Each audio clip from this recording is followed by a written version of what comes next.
to large number. Then infrastructure is also one of the challenge. We don't have uniform infrastructure in every nook and corner of our country. There is a digital divide in our country. So development of bare minimum infrastructure is also very important, and it is also a challenge in front of us for implementing a digital education. Then technology competencies of teachers and students is also one of the challenge that we have, because during the time of pandemic we had no choice but to switch over to a digital mode of imparting education. And at that time it was realized that we are not equipped with the particular technological skills to switch over to digital education, digital form of education. But because that time it was a challenge for us, so we struggled and we could acquire bare minimum digital competencies. But the train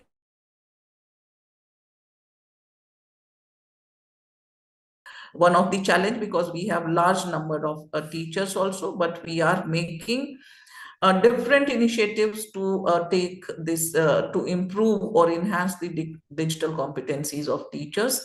As far as students are concerned, they are technology proficient because they are born with technology. We are technology migrants, they are technology natives. But cyber safety and security is a challenge which we need to meet in the context of young population, in the context of students. So they need to be oriented in safety concerns of digital education. Then quality digital resources is another challenge that we have. So we need to have quality digital resources, that too in multiple languages. So until and unless we involve teachers in the development of digital resources, we cannot make sure that we are having quality digital resources. Because you might have seen that in past few decades, a lot of smart boards have been deployed in different schools, but these smart boards comes with preloaded content, and we cannot make sure the quality of those digital contents. They may be very glossy and attractive to look at, but we don't know whether they are meeting the objectives of achieving the learning outcomes. Like, I have one example. There was a content yeah, a concept circle in mathematics, but the digital content which was there in the smart board was a sphere. It was very attractive and glossy to look at, but it was generating misconception because it wasn't circle, it was a sphere. So we have to keep a check on quality also. Then convergence in effort is another challenge that we have. There are multiple efforts being made by different in different states and union territories by different people towards the same goal. So in that manner, we end up wasting a lot of money and human resource. Diksha is one example of convergence of effort because it has been envisaged as one nation, one digital platform. So that is the case. But although this is one digital platform for one nation, but it is not controlled from the center. All the union territories and states are tenant on Diksha. They have their own spaces and they can use this space in any which manner they want to use them, in terms of disseminating courses, disseminating their local digital textbooks in local languages, and for imparting need-based training. So one platform is there, but being used in a federated manner by different states and union territories. So like that, we need to make efforts for convergence of multiple efforts in the same direction. Next, please. Next slide. So from here, I would hand over to Dr. Bobby. I'm also there. If there are any challenge, any question, I will be there to answer those. So these are major digital initiatives which Dr. Bobby will explain. To Bobby. Okay.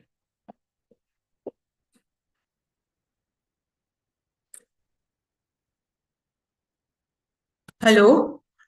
Am I audible?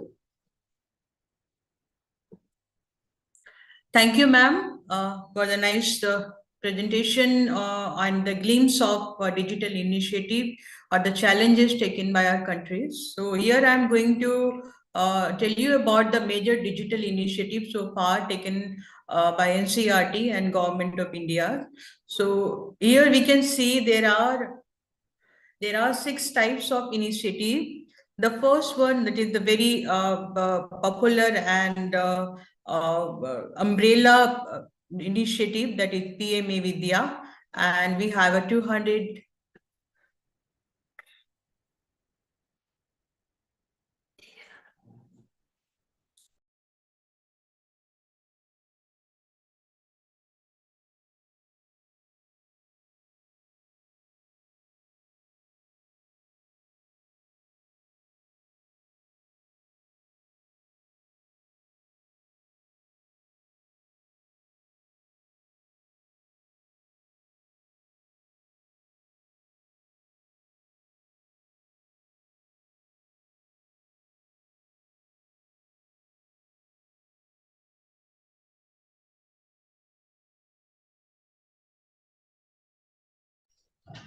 Ma'am, you are not audible.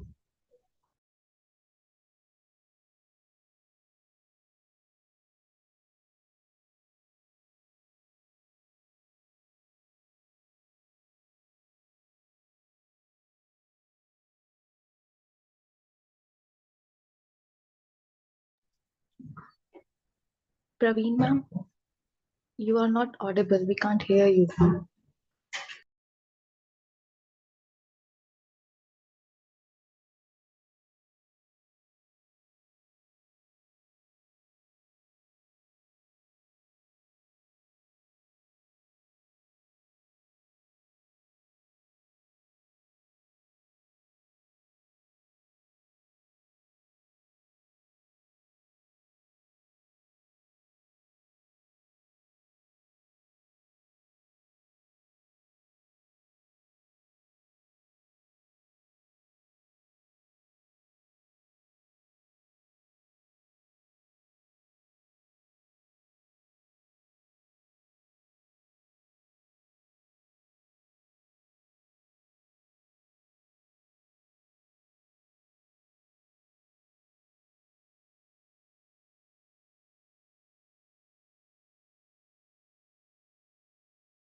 Hello.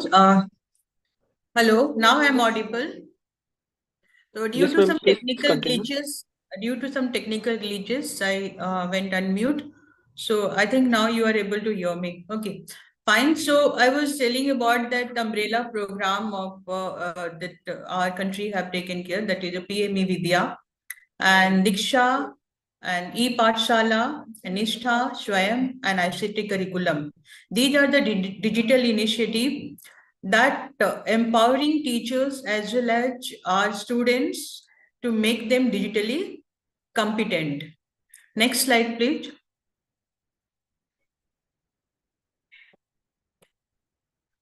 Next slide, please.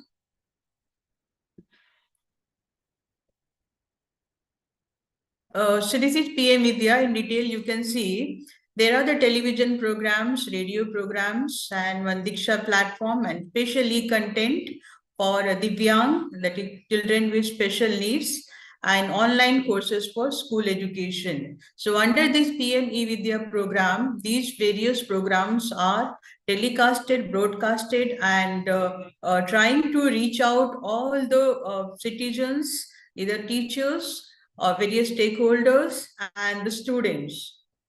Next slides. The television programs are that there are 12 DTH channels hosted by NCRT, and these channels are available 24 into 7 hours on daily basis, and you can access these TV channels through TV apps, private cables, YouTube channels, and also into GeoTV.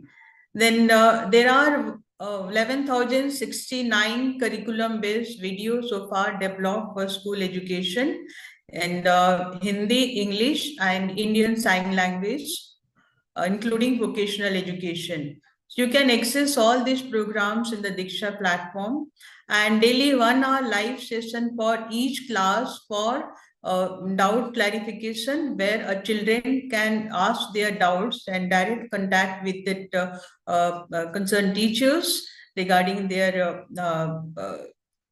further understanding of the concept.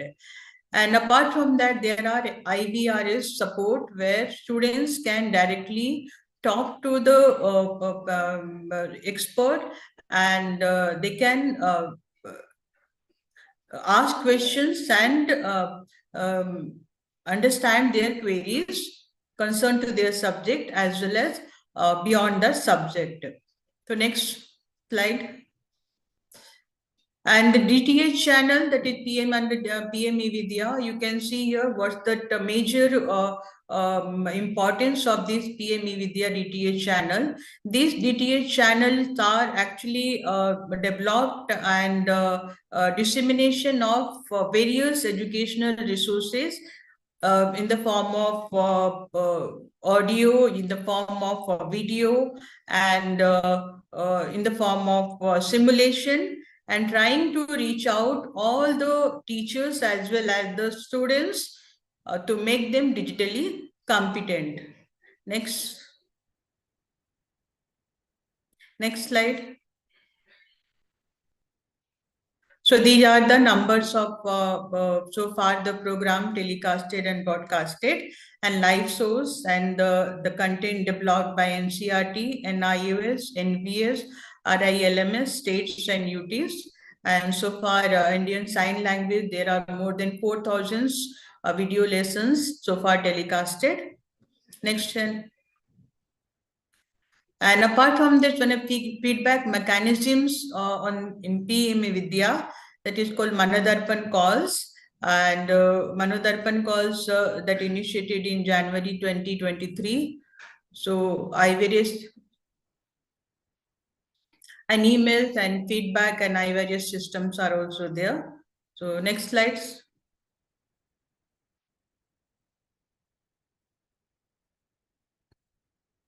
There are radio channels also under PM eVidya. 4,000 plus pieces of curriculums are developed under this radio program, and broadcasted so far 400 radio stations are there, 11 Gyanwani FM radio stations, and 257 community radio stations across the India, and 132 AI radio stations, where internet radios and JioSaavn apps are also available. And in radio program, more than 4,000 live programs so far podcasted. Next. And this is the status of our radio programs. That is 4,000 plus 4,000 plus programs of class 1 to 12 and broadcasted through 400 radio station and 4,000 plus live radio postcards. Next slide. And come to this Diksha. This is a One Nation, One Digital platform. Under this digital platform, various digital resources are available, and these resources are energized textbooks, infographics and guidelines and handbooks, interactive and immersive content. Apart from these, assessment questions are also available in Diksha platform, and various courses like the vocational education courses and Swayam courses are also available in Diksha platform, where our students as well as teachers can also learn the digital resources. And for Divyang and the children with special needs, for them, some sign language videos so far developed, more than 4,000 videos and uploaded in Diksha platform. And audio and talking books are also available in Diksha platform. And after accessing the content, maybe those contents are need some feedbacks for further improvement, and any feedback that that content satisfies the students and the stakeholders need, so they can provide the feedback. And you can see here the total number of textbooks, and that 6,000 plus energized textbooks are there. And the